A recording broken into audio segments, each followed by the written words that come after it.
اللہ الرحمن الرحیم لقد كان لكم في رسول الله أسوة حسنة لمن كان يرجو الله واليوم الآخر وذكر الله كثيرا وقال عز وجل كما ورد في نفس السورة يا نساء النبي لستن كأحد من النساء إن اتقيتن فلا تخضعن بالقول فيطمع الذي في قلبه مرض وقلن قولا معروفا وقرن في بيوتكن ولا تبرجن تبرج الجاهلية الأولى وأقمن الصلاة وآتين الزكاة وأطعن الله ورسوله إنما يريد الله ليذهب عنكم الرجس أهل البيت ويطهركم تطهيرا واذكرن ما يتلى في بيوتكن من آيات الله والحكمة ان اللہ کان لطیفا خبیرا صدق اللہ العظیم رب اشرح لی صدری ویسر لی امری واحلل عقدۃ من لسانی یفقہوا قولی اللہم ربنا الہمنا رشدنا واعذنا من شرور انفسنا اللہم ارنا الحق حقا وارزقنا اتباعہ وارنا الباطل باطلا وارزقنا اجتنابہ آمین یا رب العالمین۔ معزز حاضرین اور محترم خواتین، السلام علیکم ورحمۃ اللہ وبرکاتہ۔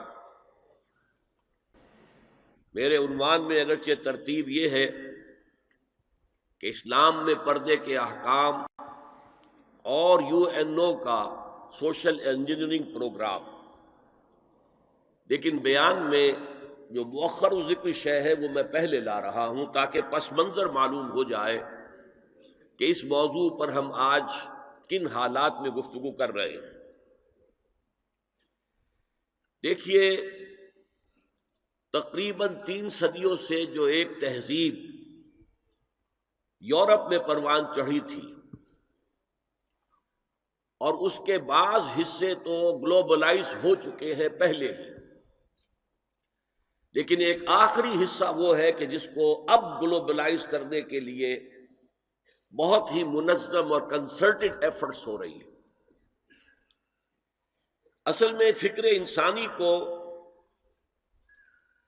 توہمات کے چنگل سے نکالنا اور استخراجی منطق، ڈیڈکٹیو لاجک کے تنگنائیوں میں سے باہر نکالنا، یہ کام اسلام اور قرآن کا ہے۔ لیکن اس کے نتیجے میں 2 اسباب سے یہ تہذیب ایک غلط رخ پر پڑ گئی۔ پہلا سبب یہ تھا کہ یورپ میں پوپ کا اقتدار تھا، گویا کہ تھیوکریسی بدترین شکل میں، اور اس پوپ کے اقتدار میں جہاں بعض چیزیں اچھی بھی تھیں وہ بعد میں ذکر کروں گا، وہاں 2 بدترین باتیں یہ تھی کہ سائنس کا پڑھنا حرام، فلسفے کا پڑھنا حرام۔ کسی کے گھر سے سائنس اور فلسفے کی کتابیں نکل آئیں تو انہیں زندہ جلا دیا جاتا تھا۔ اور دوسری بات یہ ہوئی کہ یورپ کو جو یہ سبق پڑھایا مسلمانوں نے، یہ اصل میں اسپین کی یونیورسٹیوں کے ذریعے سے، گراناڈا کی یونیورسٹی غرناطہ، تولیڈو کی یونیورسٹی تولیطلا جسے کہتے ہیں، کارڈووا قرطبہ کی یونیورسٹی، جیسے ہمارے نوجوان اب جاتے ہیں امریکہ اور انگلستان تعلیم حاصل کرنے کے لیے، ایسے ہی جرمنی، فرانس اور اٹلی کے نوجوان آتے تھے اسپین میں، ہسپانیہ میں، ان یونیورسٹیوں سے تعلیم حاصل کرنے کے لیے۔ یہاں یہودیوں کا ایک بڑا مؤثر عنصر موجود تھا، اور اس کا بھی ایک خاص سبب تھا۔ یہودیوں کو شدید پرسیکیوشن کا سامنا تھا عیسائیوں کے ہاتھوں۔ بات سمجھ میں آتی ہے، عیسائی جسے خدا کا بیٹا کہتے ہیں اسے یہودی کہتے ہیں ولد الزنا، باسٹرڈ، جادوگر، مرتد، واجب القتل، اور سولی پر چڑھایا۔ تو ظاہر ہے کہ اس قدر فرق ہے اتنا تضاد ہے کہ بات سمجھ میں آتی ہے کہ سن 300 عیسوی میں جب کانسٹنٹائن جو قیصر روم تھا اس نے عیسائیت اختیار کی اور اس کے ساتھ پوری رومن امپائر عیسائی ہو گئی، تو اب عیسائیوں نے یہودیوں کے اوپر مظالم ڈھانے شروع کیے کہ تم ہمارے جسے ہم خدا کا بیٹا کہتے ہیں تم ان کے بارے میں یہ بات کرتے ہو، تم نے انہیں سولی پر چڑھایا۔ بدترین پرسیکیوشن پورے یورپ میں، ان کے گھیٹوز علیحدہ ہوتے تھے، شہروں میں آباد ہونے کی اجازت نہیں تھی، شہر میں ضرورت کے لیے آنے کے لیے وقت مقرر تھا کہ آپ فلاں سے فلاں وقت تک آ سکتے ہیں، کوئی سودا خریدنا ہو آ جائیں، اللہ اللہ خیر صلی اللہ۔ اور یہ جو پرسیکیوشن یہ اسپین میں شدید ترین تھی، وہ بہت سخت عیسائی حکومت تھی ہسپانیہ میں۔ انہوں نے ایک بہت ہوشیار حکمت عملی اختیار کی کہ جب طارق ابن زیاد ہسپانیہ پر حملہ آور ہوئے تو انہوں نے ان کی مدد کی، انہیں راستے بتائے۔ ظاہر بات ہے کہ ان کے لیے یہ ساری انجانی دنیا تھی، انہیں راستے بتائے، ان کی مدد کی۔ نتیجہ یہ ہوا کہ ہسپانیہ میں جب مسلمانوں کی حکومت مستحکم ہوئی تو یہودیوں کو ایک بار پھر تاریخ میں وہ مقام حاصل ہو گیا جو انہیں کبھی حضرت یوسف علیہ السلام کے زمانے میں مصر میں حاصل ہوا تھا۔ مصر میں وہ پیرزادے بن گئے تھے اس لیے کہ مصر کا بادشاہ حضرت یوسف کا عقیدت مند ہو گیا تھا۔ یہی حال یہاں ہوا۔ چنانچہ یہ بات لکھی ہے بن گوریون نے جو پہلا وزیر اعظم تھا اسرائیل کا، that the golden era of our diaspora was Muslim Spain۔ یہ مسلم ہسپانیہ جو ہے یہ ہمارے دور انتشار کا عہد زریں ہے۔ یہ دور انتشار ان کا شروع ہوا تھا سن 70 عیسوی میں جب ٹائٹس رومی نے یروشلم میں ایک دن میں 1,33,000 یہودیوں کو قتل کیا تھا۔ انہوں نے جو ہیکل سلیمانی دوسری مرتبہ بنایا تھا جسے سیکنڈ ٹیمپل کہتے تھے، اسے منہدم کیا، ختم کیا اور انہیں فلسطین سے باہر نکال دیا۔ اب جہاں سینگ سمائے چلے جاؤ، یہاں تمہارے رہنے کا کوئی امکان نہیں۔ تو یورپ میں چلے گئے، ایشیا میں آ گئے، افریقہ میں چلے گئے، اس کو وہ کہتے ہیں ڈایاسپورا، ہمارا دور انتشار۔ تو اس دور انتشار کا عہد زرعی مسلم اسپین ہے۔ اب وہاں انہوں نے جو انہیں حیثیت، ایک وقت میں وہاں ہسپانیہ میں مسلمانوں کی حکومت میں بنو امیہ کی حکومت تھی، وزیر اعظم بھی یہودی تھا، اتنی انہیں حیثیت حاصل۔ انہوں نے جو 2 سبق اسلام پڑھا رہا تھا ان نوجوانوں کو کہ جو جرمنی سے، فرانس سے اور اٹلی سے آ رہے تھے، ایک حریت، آزادی،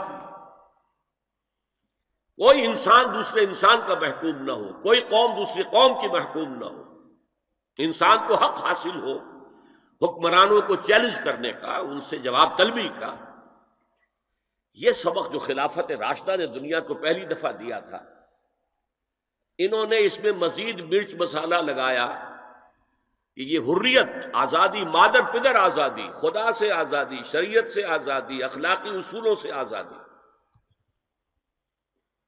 نمبر 2 جو اسلام نے سبق دیا تھا مساوات کا، کہ تمام انسان پیدائشی طور پر برابر ہیں، گورے ہوں، کالے ہوں، پیلے ہوں، لال ہوں، کسی رنگ کے ہوں، کسی نسل کے ہوں، کسی علاقے میں رہتے ہوں، کسی ناک نقشے کے ہوں، اور مرد ہوں یا عورت ہوں،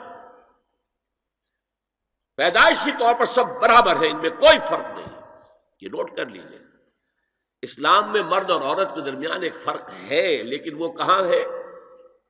جب ایک مرد اور ایک عورت شادی کے بندھن بندھ جائیں اور ایک خاندان کی بنیاد ڈالیں تو خاندان کے ادارے کا سربراہ مرد ہوگا، اور یہ ظاہر بات ہے، 2 اور 2 4 کی طرح کی بات ہے کہ کسی ادارے کے 2 سربراہ نہیں ہو سکتے، ایک سربراہ، اس کے نیچے آپ اسسٹنٹس، ڈپٹیز جتنے چاہے رکھ لیں۔ کسی بھی فرم کا مینیجنگ ڈائریکٹر ایک ہوگا، ڈائریکٹرز 10 رکھیں، 20 رکھیں، 50 رکھیں، 2 برابر کے اگر سربراہ ہوں گے تو فساد ہی فساد ہوگا۔ تو یہ انتظامی برتری ہے، جیسے دفتر میں ایک چپڑاسی ہے اور ایک دفتر کے اندر افسر بیٹھا ہے، ان میں فرق ہے، لیکن ویسے یہ دونوں برابر ہیں انسان ہونے کے ناطے، اور سیاسی اعتبار سے ایک ووٹ افسر کا ہے، ایک ہی اس کے چپراسی کا ہے، ایکول ہے۔ تو انتظامی طور پر مرد کو فوقیت دی گئی ہے عورت پر، لیکن جو شرف انسانیت ہے، ہیومن آنر، ڈگنیٹی، یہ برابر شیئر کرتے ہیں، ان میں کوئی فرق نہیں۔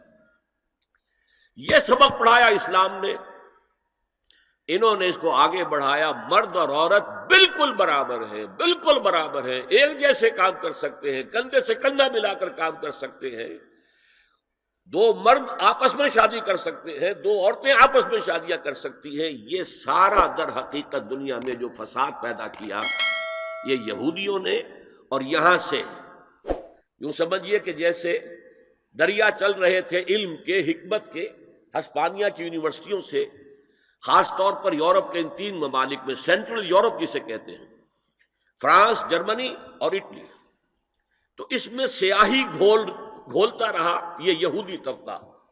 کون سیاہی گھول رہا ہے؟ وقت کے بہتے دریا میں، دریا کا صاف اور پاک پانی آ رہا تھا، اس میں سیاہی گھولی یہودیوں نے۔ اس کے نتیجے میں جو لبرلزم پیدا ہوا، آزادی، وہی جو آج ہمارے یہاں آتا لبرل اسلام، ماڈریٹ اسلام، لبرل اسلام، یہ لبرلزم یہودیوں کی پیداوار ہے، اور اس کے ذریعے سے انہوں نے عیسائیوں سے بھرپور انتقام لیا۔ اس نے تین شکلیں اختیار کی۔ یہ علم جو تھا، جب پوپ کی طرف سے آزادی ہو گئی، اب سائنس پڑھنی شروع کر دی لوگوں نے، فلسفہ بھی پڑھ رہے ہیں، بڑے بڑے فلسفی پیدا ہو گئے، بڑے بڑے سائنسدان پیدا ہو گئے۔ سائنس کے نتیجے میں ٹیکنالوجی آ گئی، تو ظاہر بات ہے کہ اس سے یورپ کے اندر ایک پاور پوٹینشل ڈیولپ ہو گیا، طاقت، قوت۔ لیکن یہ علم جو تھا یہ یک چشمی تھا، جیسے ہم کہتے ہیں دجال کی ایک آنکھ۔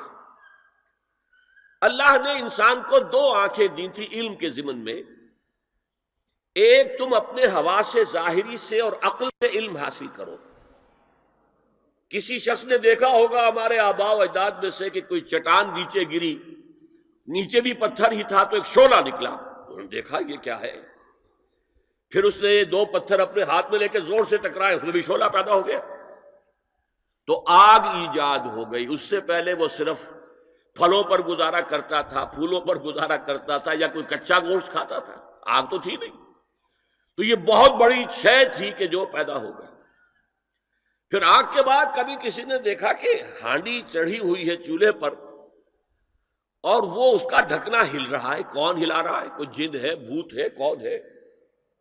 بعد میں معلوم ہوا یہ اس کے نیچے جو سٹیم پیدا ہو رہی ہے، بھاپ، اس بھاپ میں یہ طاقت ہے کہ وہ ہلا رہی ہے، لہذا سٹیم جو ہے سیکنڈ سورس آف انرجی ایجاد ہو گئی۔ اب وہ سٹیم انجنز بن گئے، ریلیں چلنے لگی، دوڑنے لگی۔ تو یہ علم ایک تھا کہ آنکھ سے دیکھو، کان سے سنو، دماغ سے اس کو پروسیس کرو۔ یہ کمپیوٹر یہاں ہم نے تمہیں دے رکھا ہے نا، اس کمپیوٹر کے اندر تم فیڈ کرو اپنا سینس ڈیٹا، آنکھوں کا، کانوں کا، اور چھونے کا، چکھنے کا، سونگنے کا، یہ ڈیٹا فیڈ کر دو، پھر یہ پروسیس کرے گا۔ اس طرح علم قدم بقدم، قدم بقدم آگے بڑھتا گیا۔ ایک علم یہ ہے۔ دوسرا علم اللہ نے کہا تھا کہ ہم تمہیں دیں گے علم ہدایت، اور وہ وحی کے ذریعے سے آئے گا۔ جب سورہ بقرہ کے چوتھے رکوع کے آخر میں ہے، حضرت آدم سے جب کہا گیا کہ اب زمین کا چارج سنبھالو، تو وہاں کے خلیفہ بنائے گئے ہو، یہ جنت میں تو ایک آزمائشی طور پر تمہیں رکھا گیا تھا، اب جاؤ۔ تو ساتھ ہی کہہ دیا گیا فَإِمَّا يَأْتِيَنَّكُم مِّنِّي هُدًى فَمَن تَبِعَ هُدَايَ فَلَا خَوْفٌ عَلَيْهِمْ وَلَا هُمْ يَحْزَنُونَ۔ جب تمہارے پاس میری طرف سے کوئی ہدایت آئے، وحی کے ذریعے سے نبیوں کے پاس ہدایت آتی رہے گی، ٹوٹل ہدایت، کیا کرو کیا نہ کرو، کدھر جاؤ کدھر نہ جاؤ، تو جو اس ہدایت کی پیروی کرے گا اس کے لیے نہ خوف ہوگا نہ حزن، اور جو ہماری آیات کو جھٹلائے گا وہ پھر جہنمی ہوں گے، آگ والے ہوں گے۔ تو یہ دو آنکھیں دی تھی اللہ نے، یورپ نے ایک آنکھ بند کر لی، آسمانی ہدایت سے وہ موڑ لیا، ایک آنکھ پوری کھول دی، دیکھو سنو، نتیجہ نکالو، کمپیوٹر سے پروسیس کرو، آگے بڑھو، فورسز آف نیچر کو کانکر کرو، ہارنس کرو، ایکسپلائٹ کرو، انہیں استعمال کرو اور آگے بڑھتے چلے جاؤ۔ تو اس کو میں کہہ رہا ہوں یک چشمی علم، ایک آنکھ والا کانا علم ہے یہ، اس لیے کہ دوسرا جو علم ہدایت تھا وہی کا، اس سے انہوں نے آنکھ بند کر لی۔ اس نے دنیا کے اندر طاقت پکڑ کر وہ جو کچھ یہودیوں نے یورپ میں داخل کیا تھا اسے گلوبلائز کر دیا۔ وہ کیا ہے؟ چیزیں تین ہیں وہ۔ نمبر ایک، سیاست، ریاست، حکومت، معاشرے سے خدا کا کوئی تعلق نہیں۔ ہیومن ساورنٹی، پاپولر ساورنٹی کی بنیاد پر جمہوریت ہوگی، سیکولرزم ہوگا۔ مذہب رہے گا بند، مسجدوں میں، مندروں میں، سینیگاگز میں، چرچز میں، جہاں چاہو جاؤ، لیکن دی پولیٹیکو سوشو اکنامک سسٹم، یہ کسی مذہب سے کوئی سروکار نہیں۔ ہم خود ساورن ہیں، اور ہم ساورن ہیں تو ہم جو چاہیں گے قانون بنائیں گے۔